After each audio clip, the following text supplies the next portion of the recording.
things, you know what I'm saying? Let's make it rain. Get down, dude. Swallow it. Swallow it, swallow it. Mold? What? Yup, some mold is delicious, like the one in blue cheese. But what about that strawberry you just bit into? What is that strange flavor? Could that be mold? Yeah. Suddenly, you have a rash all over your skin.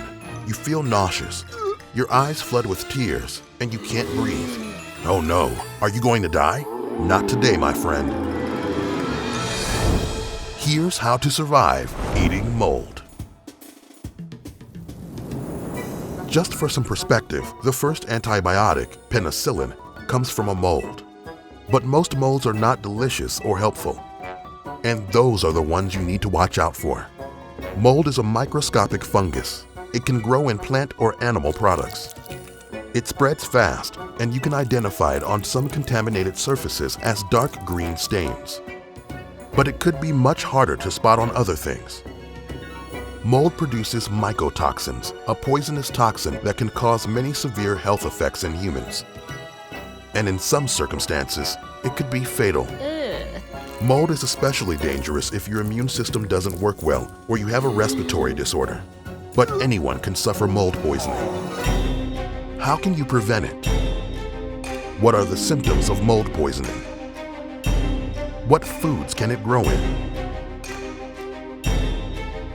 Step 1. Don't go nuts.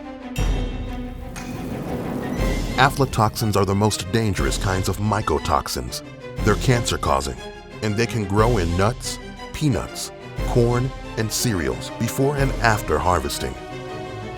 Those cancer-causing baddies, the aflatoxins, grow in hot and humid weather, so they could start developing more often due to climate change. Step 2. Inspect your goodies. Some kinds of mold are safe to eat. We use mold in some tasty foods, like Roquefort, Gorgonzola, or Camembert cheeses. But dangerous molds can grow in every fruit, vegetable, and in cured or cooked meats. So you need to check everything. Even processed foods in glass jars can contain poisonous mold. Look for soft spots or places where your food changes color, especially if they're green, black, gray, or white. If you find some in your grocery store, warn the manager. Step 3. Mold is nothing to sniff at. You might notice an off smell from moldy food. Mold spores travel through the air, so if you see a mold stain, don't sniff it. You can get really sick from mold spores. As Gina Lopez found out. After 2 years of living in her apartment in New Mexico, she had chronic headaches, mood swings, depression, and many allergies. She even developed asthma. Many doctors tried to find out the source of her ailments but failed. Finally, she tested the air quality in her home and found high toxic levels of mold. Now she's recovering thanks to the correct treatment and lots of cleaning. Step 4. Ditch it. If you find mold on any food, you need to throw that food away, fast. Mold spreads quickly through the air, and it grows deep roots in food. Even if you cut it out, mold toxins can remain in the deeper layers of food and in your refrigerator. If you find any mold, throw that delicacy away and clean your whole fridge and pantry. And even if it looks fuzzy and soft, you don't want to touch mold either. Step 5. Stay healthy.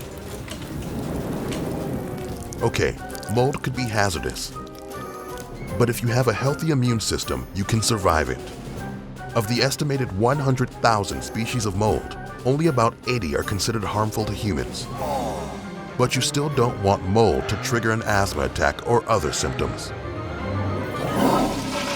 Great, you survived eating that moldy snack, but remember that the best remedy for mold poisoning is to stay healthy.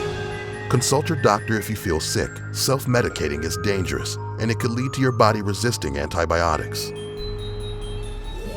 Imagine waking up, being surrounded by thousands of brain-eating zombies. How could you overcome that? Find out now on How to Survive.